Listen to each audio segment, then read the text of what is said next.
Electronic design automation is a process used for PCB designing in ESDM industry. This process involves creating a schematic, PCB layout, BOM and manufacturing files like Gerber files for production of PCBs in this industry. In this video, I am going to walk through 5 EDA tools that I have used in my career in last 4 years. And also I am going to give you a detailed walkthrough about Easy EDA tool, that one of my favorite. Hi everyone, I am Vaibhav Sugandhi, passionate PCB designer and technology startup founder. Welcome back to our course on PCB designing for Absolute Beginners 2022. I believe you have watched our previous video. If not, click on the I button here and do watch that video. If you like our educational content, help us to reach more people by sharing this video with them.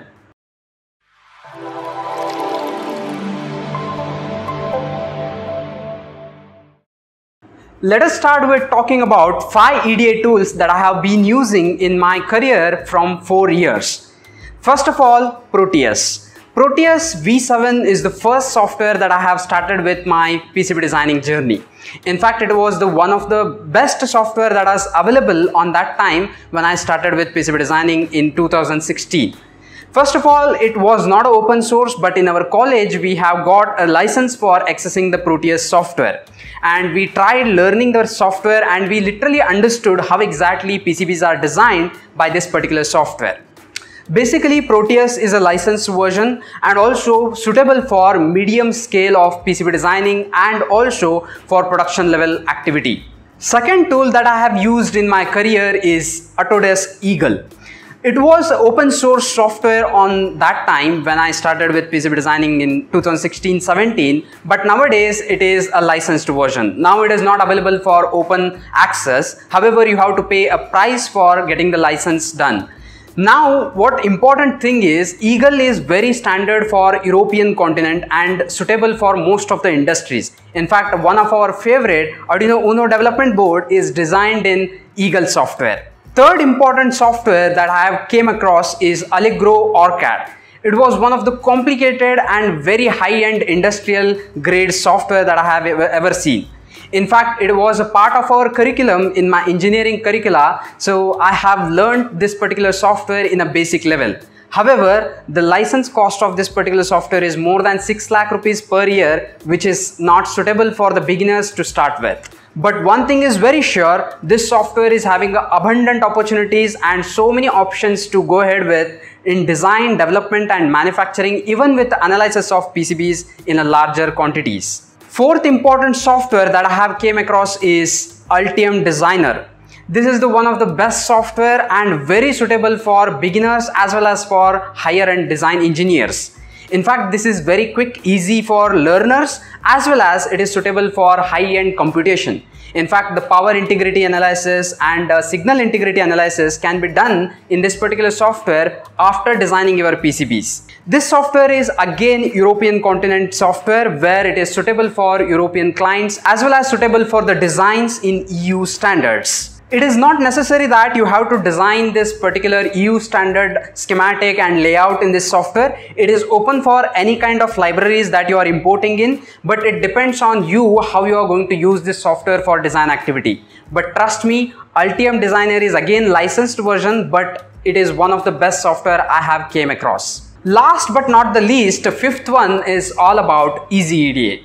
In fact, I am keeping this Easy EDA at the fifth not because of priority, but it is very essential to explain you how important for us to know about Easy EDA.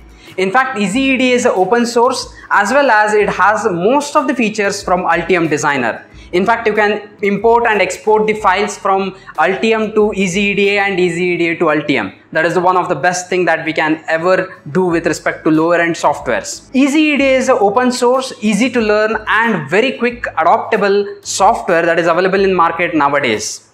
And it come up with a very huge community where you can get the libraries from world-class design engineers. These are the 5 softwares that I have came across and I have tried to learn in my career. In fact, there are so many pros and cons we should discuss about these 5 softwares before evaluating them. However, this video is not dedicated for evaluating the softwares. Instead, it is a quick walkthrough different EDA tools available in market. Let me know how many other EDA tools that you are very familiar with in the comment section below. In this tutorial, I'm going to use EasyEDA software for designing our PCBs and explaining you how to design our schematic and PCBs. So I'm going to explain you how to install this particular software in your PC. Let's head towards the computer and start installing the software right now. Alright, we are now in front of our PC and I'm here to explain you how exactly EasyEDA tool can be used for your PCB designing activity. First of all, before jumping into the design activity, we must install the software, or we must start with using the software, right? I mean, we have to create our account and then we need to start with accessing the features of that particular account, right? So first of all, EasyEDA is an open source tool, so you can download it from its homepage like easyeda.com. You can go there and you can explore a little bit how wonderful this tool is all about. I personally prefer this tool for the beginners for the first time. Why? Because it is quite easy to learn and very easy to understand the concepts of PCB designing. So that's why this is one of highly recommended tool in my list, and of course I believe that most of the design engineers also recommend this one for the beginners. Now we need to click on this download button and you will see there are several options are available for you. First of all, if you are using a Windows PC, then you have two options here, 32-bit and 64-bit. Based on your operating system, you can install the suitable file. And if you're using a Linux one, I have not used anything related to Linux and Mac because I don't have both operating system right now. So that's why make sure that when you are installing these two kind of software or these two files with your computer, then try to understand what exactly the procedure required for that. I personally believe that there is no special instructions required for other operating systems, but still have a very good idea about what are the protocols required for that. Now, if we click on this 32-bit download or maybe 64-bit download, it will download a single file and it is just an executable file or maybe installer file, and you just need to install it. I don't think so I need to explain you all the procedure for that because it is quite simple, quite straightforward. Now, after completing the installation process, you can see an icon on your desktop and you can double click on that icon and your client version of EasyEDA will be started in your computer. That is the one way. Or if you are someone who is not interested to install this software in your computer, and you can use this particular service in a web format as well, not necessarily need to install it in your local host.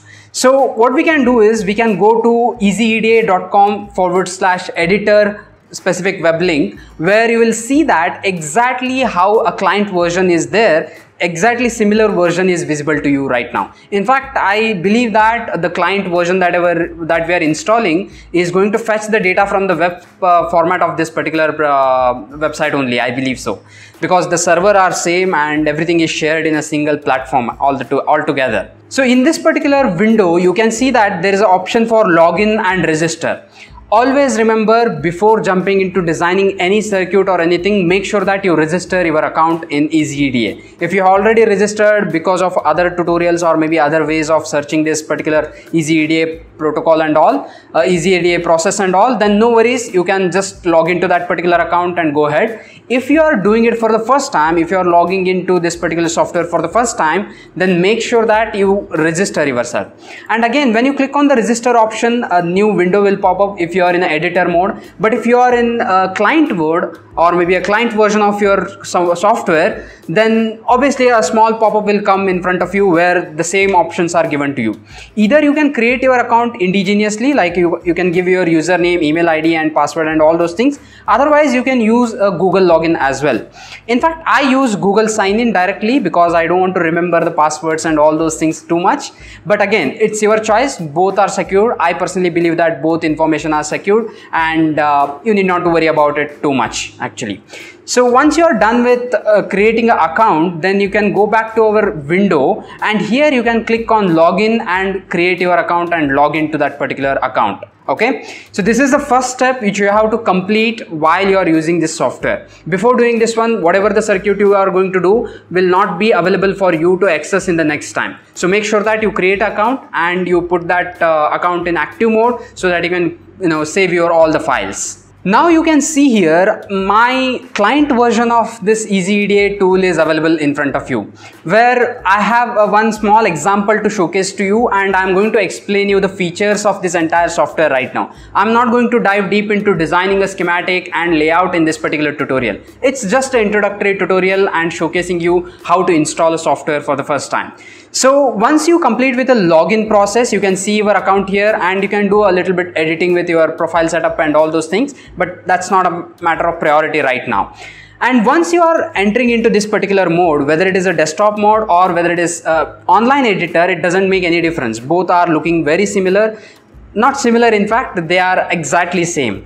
So there is a two options available. One is standard mode, another one is simulation mode. To be frank, this particular software I have not used in simulation mode so far, because I have not tried simulating anything or any circuit in this particular software. I have used a Proteus for simulation and all, but this software I have not used. But again, if you want, you can give a try on that. But now with respect to this particular tutorial activity, I am focusing on a standard mode. So make sure that you click on this particular icon to make it as a standard mode. If it is not in standard mode, then you can see a simulation mode here. So don't go ahead with the simulation mode. Please make sure that you click on the standard mode and proceed with my tutorials. Why? Because I'm always using a standard mode, and the options visible to you in standard modes are completely different from the options visible to you in the simulation mode. So make sure that you are in the standard mode while using this software with respect to my tutorials. And then you can see that there are 146 projects I have completed with respect to this EasyEDA tool, and I believe I am eligible for teaching this EasyEDA tool to beginners and the intermediate people who are entering into PCB designing industry. So I'm not going to dive deep into the projects and all, project management and all, but you can see that there is one small visible project to you, where you can see that there is a folder, and within that folder there is something called a schematic, and there are PCB layouts available. So this is how your schematic looks like in EasyEDA tool. You can see this one. There is a very nice user interface and so many detailed information you can capture in schematic design activity. And of course, when you go to a PCB layout design activity, it is again interactive, and also it is so user friendly, as well as very quick commands are available for design and development activity. Now, when we go to the different options available on the top toolbar, there are so many options which again I'm not going to dive deep into right now, because whenever time comes we are going to discuss about it. But the most important thing you must remember is all your projects are maintained in this project category, and then whatever the design manager is required for you, I mean the design parameters are required for you, is listed in design manager. Say for example, if you are working with a PCB design activity or a PCB layout, then you can see that number of nets available for routing or number of LEDs completed, all those things are visible to you in this particular section. That is a design manager. And when you go to schematic activity, you can still see that there are number of components used and number of nets connected. All those details are given to you in design manager. In fact, this design manager category is very essential for ERC and DRC error. So do remember this one. We'll come to that point when we start with designing schematic and layout. Next important point is all about component library. In fact, component library is very important for any EDA tool, which we know very well. In fact, it should give you ability to create your own component, and also if it is possible to import components designed from other design engineer, that would be great, right? So that's why this EasyEDA tool plays a very vital role in industry. In fact, I love this EasyEDA tool because it has such a feature which is very essential for beginners to start with. So basic components, whatever we require with respect to EU standard or with respect to US standard, all are available in this local library itself.